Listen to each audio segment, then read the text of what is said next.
I think therefore I am. ये एक philosophical statement है जो कि साल 1637 में रेने डेकार्ट्स के द्वारा कही गई थी और अब तक के कहे जाने वाले कुछ सबसे ज्यादा इन्फ्लुएंसिंग फ्रेजेस में से एक है ये स्टेटमेंट सबसे पहले फ्रेंच भाषा में कही गई थी।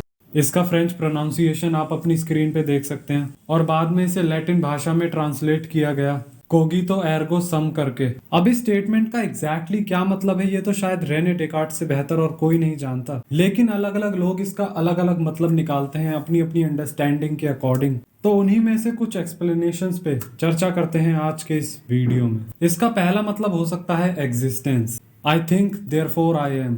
मैं सोचता हूँ इसलिए मैं हूँ। ये आमतौर पे एक लॉजिकल प्रूफ की तरह है कि हाँ आप एग्जिस्ट करते हो। जैसे अगर आपको ये डाउट होता है कि आप इस यूनिवर्स में एग्जिस्ट भी करते हो या नहीं, तो आपका ये डाउट करना, ये डाउट खुद में ही जवाब है कि आप हो।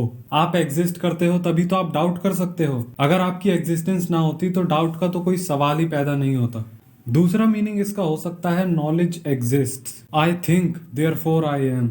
ये स्टेटमेंट इस बात का प्रूफ हो सकती है कि नॉलेज एग्जिस्ट करती है। ये नॉलेज की फिलॉसफी के लिए इंपॉर्टेंट है क्योंकि ये नॉलेज को फाउंडेशन देती है। तीसरा मतलब जो इस स्टेटमेंट का निकल कर आता है वो है योर एग्जिस्टेंस। फ्राइडरिच नीचा ने ये पॉइंट आउट किया कि स्टेटमेंट में बहुत सी एजम्पशंस बना ली गई हैं। पहली एजम्पशन ये है कि यहाँ पर कोई है और दूसरी ये कि यहाँ पे कोई एक्शन हो रहा है, मतलब वो जो कोई है वो सोच रहा है। उनका मानना था कि ही थिंक्स की जगह इट थिंक्स कहना ज्यादा सही है।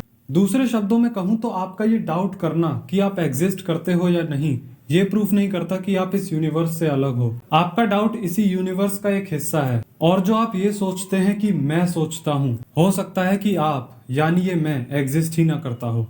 मेरे अकॉर्डिंग इस स्टेटमेंट के अलग अलग इंसान के लिए अलग अलग मतलब हो सकते हैं। डिपेंड करता है कि कौन इसे किस पर्सपेक्टिव से देखता है। और सबसे इंपॉर्टेंट है अंडरस्टैंडिंग। जिसकी अंडरस्टैंडिंग जितनी ज्यादा है वो इस स्टेटमेंट में उतनी गहराई देख सकता है। किसी एवरेज इंसान के लिए बस ये नॉर्मल सी एक फिलोसफिकल लाइन हो सकती है और वहीं किसी बुद्धिमान इंसान के लिए ये शायद एक सोचने वाली बात हो सकती है। लेकिन एक ऐसा इंसान जो कि फिलॉसफी और यूनिवर्स के सवालों में बड़ी दिलचस्पी रखता है, खोया रहता है इन सब चीजों में पूरे दिन, उसके दिमाग में ये लाइन हमेशा के लिए घर कर जाएगी। यहाँ पे आपकी क्या राय है दोस्तों?